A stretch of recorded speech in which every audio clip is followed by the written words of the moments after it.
ചെയ്യാത്ത കുറ്റത്തിന് ശിക്ഷ അനുഭവിച്ച ഗുരുവായൂരപ്പന്റെ കഥ അറിയാമോ? പണ്ടുകാലത്ത് ധാരാളം കുട്ടികൾ ഗുരുവായൂർ ക്ഷേത്രത്തിനുള്ളിൽ കളിച്ചു നടക്കുക പതിവായിരുന്നു.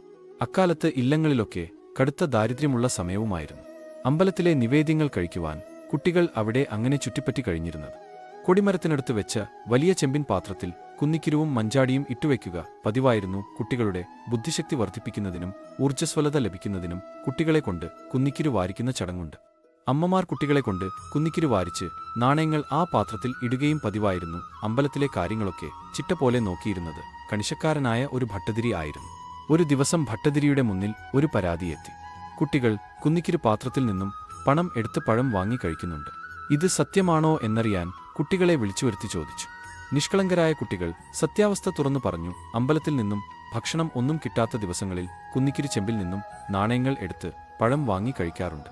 പക്ഷേ അത് ഭഗവാൻ സമർപ്പിച്ചതിനു ശേഷമാണ് ഞങ്ങൾ കഴിക്കുക പതിവ്. കുട്ടികളുടെ വാക്കുകൾ കേട്ട് കണിശക്കാരനായ ഭട്ടതിരി ശിക്ഷ വിധിച്ചു. എല്ലാവരും മതിലകത്ത് 5 ഓട്ടപ്രദർശനം ചെയ്യണം. അതുകഴിഞ്ഞ് കൊടിമരത്തിനടുത്തെത്തി സാഷ്ടാംഗ നമസ്കാരം ചെയ്ത് ഇനി ഞങ്ങൾ ഒരിക്കലും ഇങ്ങനെ ചെയ്യില്ല എന്ന് ക്ഷമാപണം നടത്തുകയും വേണം. ശിക്ഷ കിട്ടിയതോടെ കുട്ടികൾ എല്ലാവരും ഓടാൻ തുടങ്ങി. പെട്ടെന്ന് ക്ഷേത്രത്തിനുള്ളിൽ നിന്നും ഒരു കുട്ടി കൂടി ഇറങ്ങിവന്ന് ഈ കുട്ടികളുടെ കൂടെ ഓടാൻ തുടങ്ങി. എത്ര ഓടിയിട്ടും ആ കുട്ടികൾക്ക് യാതൊരു ക്ഷീണവും ഉണ്ടായില്ല. കൂടെയുള്ള പുതിയ കൂട്ടുകാരൻ അവർക്ക് പ്രചോദനം നൽകുന്നുണ്ടായിരുന്നു. ഭട്ടതിരിയും മറ്റു ക്ഷേത്രാധികാരികളും ഈ കാഴ്ച നോക്കി നിന്നു. അത്ഭുതത്തോടെ ശ്രീകോവിൽ അകത്തേക്ക് നോക്കിയ അവർക്ക് കാണാനായത് ഭഗവാന്റെ വിഗ്രഹം കരിപുരണ്ടതുപോലെ ഇരിക്കുന്നതാണ്. അതോടെ ഭഗവാനാണ് കുട്ടികളുടെ കൂട്ടത്തിൽ ഓടുന്നതെന്ന് എല്ലാവർക്കും ബോധ്യമായി. തങ്ങളുടെ തെറ്റ് മനസ്സിലാക്കിയ അധികാരികൾ ഭഗവാനോട് ക്ഷമാപണം നടത്തി.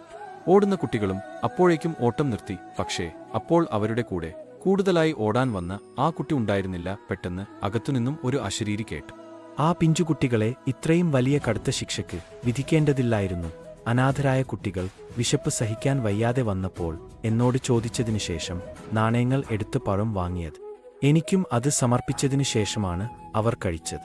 അപ്പോൾ പഴം തിന്ന ഞാനും ആ ശിക്ഷ അനുഭവിക്കണ്ടേ? അതുകൊണ്ട് ഇനി മുതൽ എന്റെ സന്നിധാനത്തിൽ വരുന്ന ഒറ്റക്കുട്ടിയും പട്ടിണി കിടക്കാൻ ഇടവരുത്. അവർക്ക് ഉച്ചപൂജ കഴിഞ്ഞാൽ നിത്യവും ചോറ് വിളമ്പി കൊടുക്കണം. എനിക്ക് നിവേദിച്ച വിശിഷ്ട നിവേദ്യങ്ങളിൽ ഏതെങ്കിലും ഒന്ന് അവർക്ക് കൊടുക്കുകയും വേണം എന്നും അവരുടെ വയറു നിറഞ്ഞു കാണണം. ഈ വാക്കുകൾ കേട്ട് എല്ലാവരും ഭഗവാനോട് ക്ഷമാപണം നടത്തി. ഭഗവാന്റെ നിർദ്ദേശപ്രകാരം അന്നുമുതൽ ക്ഷേത്രപരിസരത്ത് വിശന്നിരിക്കുന്ന കുട്ടികളെ എല്ലാം വിളിച്ചുവരുത്തി ഉച്ചയ്ക്ക് നിവേദ്യസഹിതം പ്രസാദ ഊട്ട് നൽകാൻ തുടങ്ങി.